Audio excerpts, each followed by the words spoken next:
welcome back to my channel. It's Julie here, and as you can see, I'm finally back. I am really sorry I haven't been active lately, and this is the reason why I want to say sorry. I am really sorry I haven't been active. I haven't posted any video or any content, but I'm here, and that is what matters. To make it up to you guys today, guess what it is? I am posting two videos. Yep, two videos. I even have my laptop on me. And these two videos are going to be a sequel on how to get your curls back. To do so, there are two things you gotta know: why and how.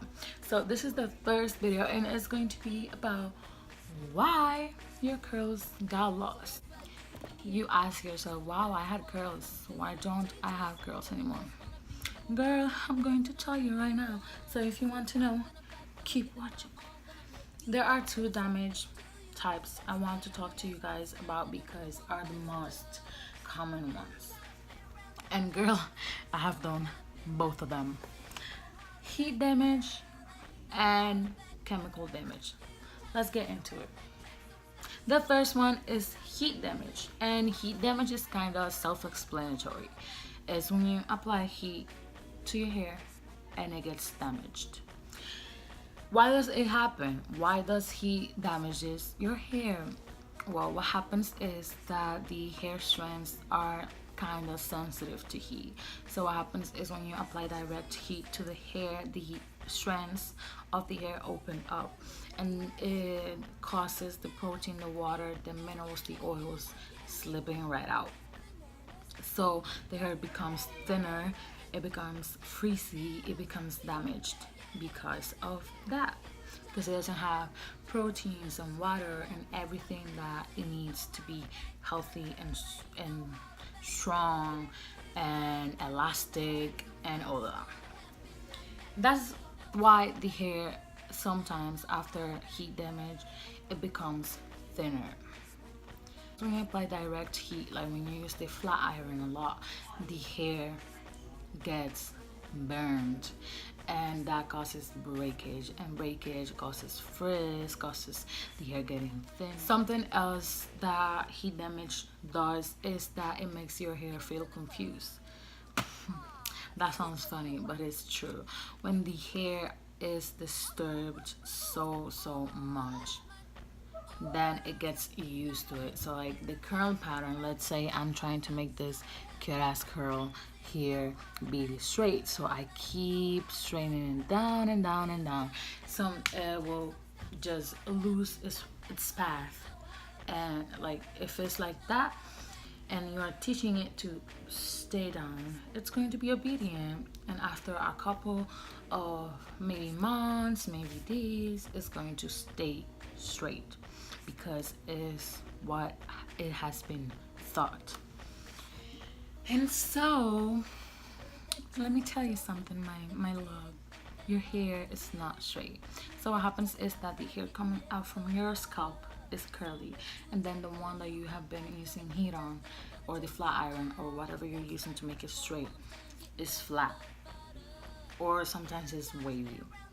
Anyways, you are going to see several textures when you stop using heat. Why is this? Because your hair is trying to come out and you straighten it. So like these ones, let's say these ones are curly and then these ones are straight, so you're going to have several textures.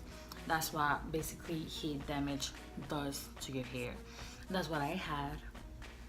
So the second type of damage is chemical damage. This one is a little bit more complex. So there are many chemicals that can damage your hair, and sometimes you put those things in your hair and you don't even notice. Like sulfates. Sulfates are found in your shampoos, which I will be talking about later. Sulfates when you dye your hair, which I'm guilty of.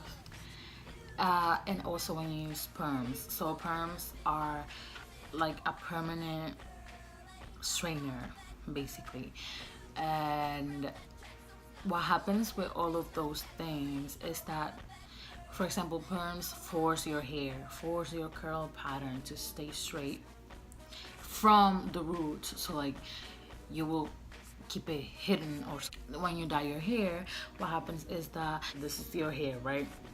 And to make that bleach go in your hair, you have to open it up.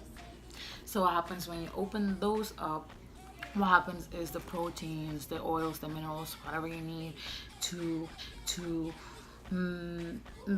make your hair look shiny and be strong and elastic and all that, what happens is those things, those minerals, those proteins, that water sleeps right out, so your hair is left out dry. It doesn't have any proteins or anything inside, so it looks dry, it looks frizzy, etc.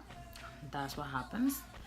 And when you use sulfates, those are found in your shampoos. Specifically, sulfate are used also on detergents, because the job of the sulfates is to clean everything out. Okay, so I will get in depth into this.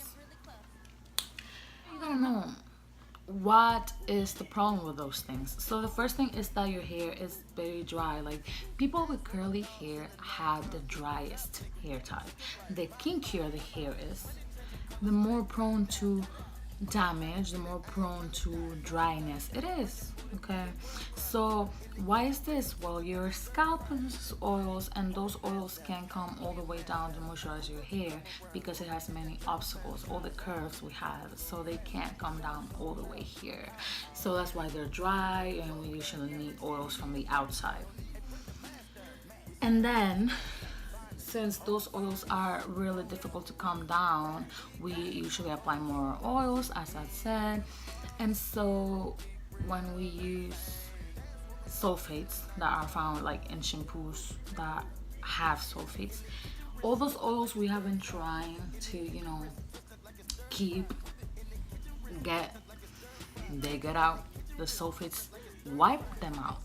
And we don't want that, because then we're left out with frizzy and dry as F hair. So you gotta stop using shampoos with sulfates, because they are really powerful. I'm not gonna say bad, because they are not bad, but they are really, really powerful chemicals, and they can wipe everything out. And we don't want that. We want to keep some oils in there. So that's why I usually use sulfates when my hair is saturated with shit, or when I need a cleanse like once a month maybe. So be careful with the shampoos you use. The second thing is that hair is composed by protein, and when you use chemicals, those hair strands open up, and what happens is the proteins sleep right out, leaving us with thinner hair and more prone to breakage hair. And when breakage happens, then you won't retain length, which means your hair will grow out slowly, it will look frizzy, it will be dry, and all the proteins and treatments and water and everything you put in there is going to sleep right out again. So you need to, be careful with chemicals. If you are going to use them, be mindful of what you're doing, like me.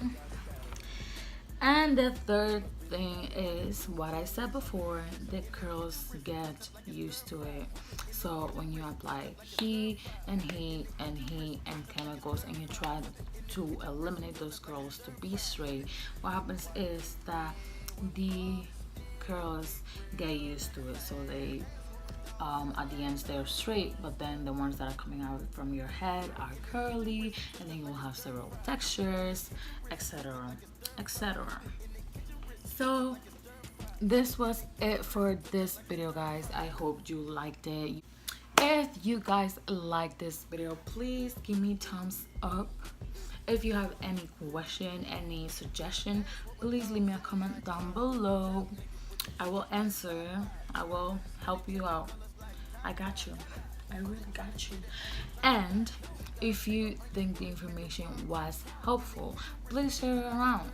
Please send it to somebody who wants to know why their curls are not there anymore.